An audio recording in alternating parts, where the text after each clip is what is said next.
Pukul 13 waktu Indonesia Barat.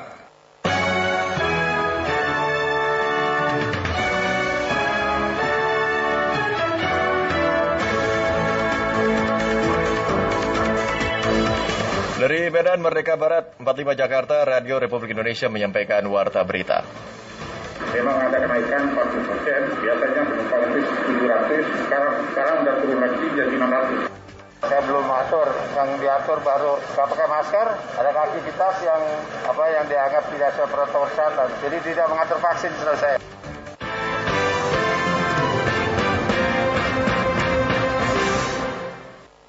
Perjuangan saat pandemi COVID-19 tidak hanya melawan virus, tetapi juga mencari cara menerapkan teknologi dalam pembelajaran virtual untuk bangkit berprestasi. Berikut pendengar kami sampaikan feature mencari sinyal melawan COVID, Sekolahku Sayang, bersama Danang Sundoro. Mah, ini gimana sih nih, Mah? Lagi tengah pelajaran matematika, keluar. Keluar gimana, Bang? Mama nggak ngerti. Keluar dari aplikasinya, nggak tahu ini. Kepental kamu. Bisa jadi aku nggak tahu. Jeritan anak dan ibu, rasa kesal murid serta para guru menjadi warna tersendiri, gambaran perjuangan mereka dalam proses belajar mengajar jarak jauh selama pandemi di tengah minimnya cakupan area sinyal operator di era digital masa kini. Iya, Gus, kesel banget ya hari ini, Bli. Harus ngajar bahasa Bali lewat online, muridnya susah mengerti, ditambah sinyalnya biar pet begini. Iya loh, beliau juga sama. Jarum jam tepat pukul 9 waktu Indonesia bagian tengah. Suami istri berprofesi guru honorer tersebut masih terus berjuang mentransfer ilmu dalam pembelajaran jarak jauh. Luh Fibri, guru bahasa Bali, dan sang suami Bli Agus adalah guru teknik.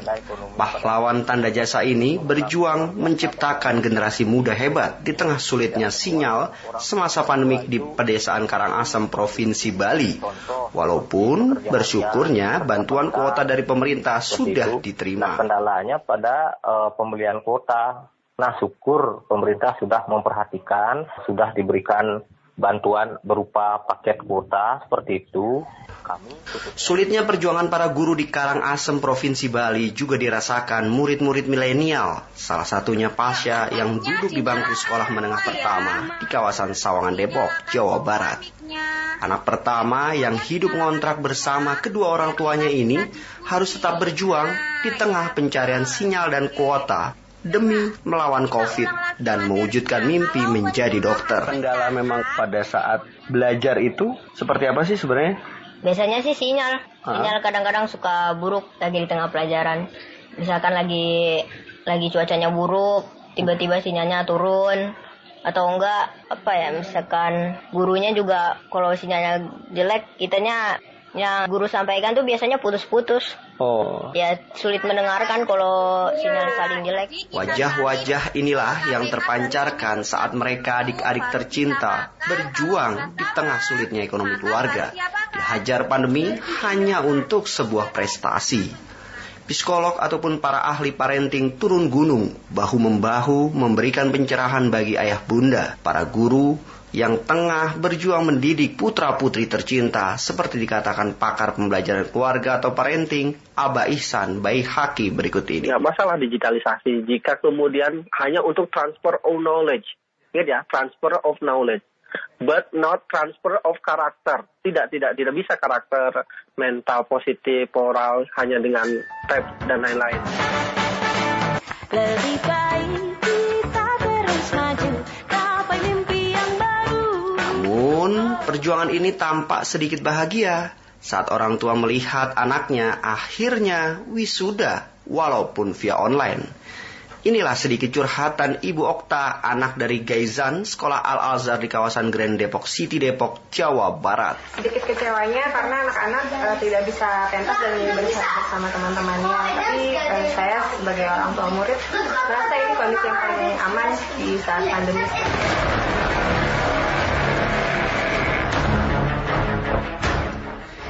Ingat, pandemi belum berakhir. Itu artinya pembelajaran secara online menjadi role model baru di masa new normal. Dan ingat pesan Ibu 3M. Bangkit melawan COVID di era milenial saat ini wajib diperjuangkan. Kemarin daftar sekolah SMA atau SMK. Gubernur Jawa Tengah Ganjar Pranowo memiliki cara jitu menjawab berbagai keluhan warga yang sulit perekonomiannya. Namun, semangat bersekolah tetaplah ada meskipun tak punya gawai, apalagi kuota. Dikasih, Pak. Siapa yang kasih? Pak Gubernur, Pak. Aku yang ngenei, ayo, siapa sih ngenei?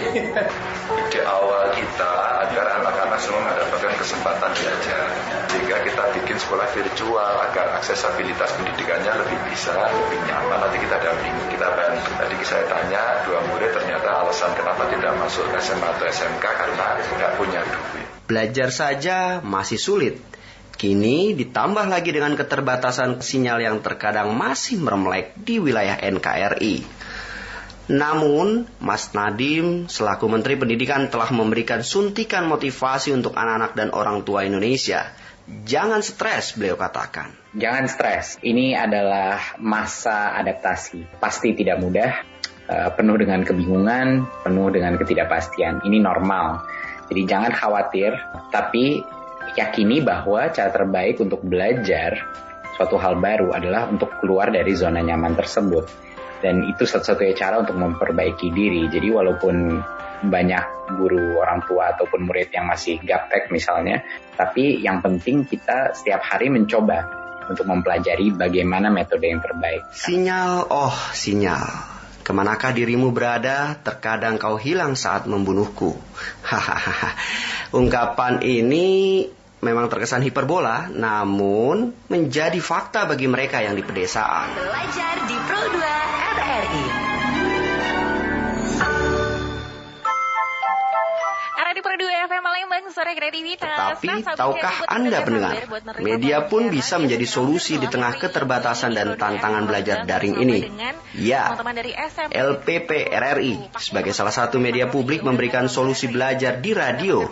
Jadi, jangan pernah anggap remeh kekuatan radio di era konvergensi media saat ini ya guys. Sabar buat menerima pelajaran ya secara virtual hari ini. Ya, akan membahas tentang materi geografi yaitu struktur keruangan dan perkembangan desa.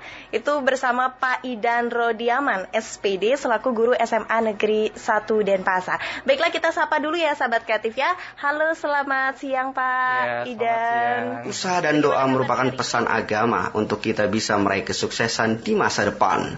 Bangkit dari pandemi, ya, itu kata kuncinya.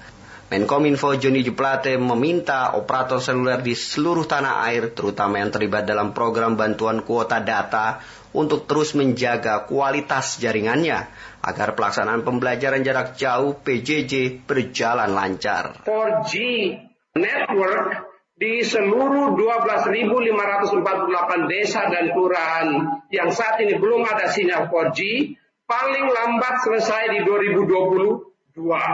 Kemarin saya baru saja selesai melakukan rapat kerja dengan Komisi 1 untuk disetujui pembangunan tahap pertama sebanyak 4.200 titik di 4.200 desa di Indonesia untuk 4G.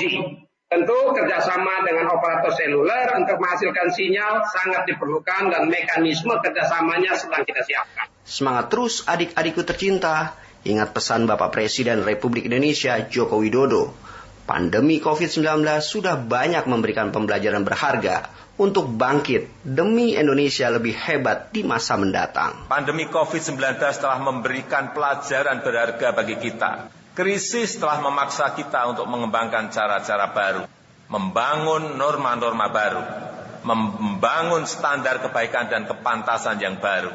Kuliah daring yang selama ini sangat lamban dijalankan, sekarang sangat berkembang. Kuliah daring telah menjadi new normal, bahkan menjadi next normal. Dan saya yakin akan tumbuh normalitas baru yang lebih inovatif dan lebih produktif.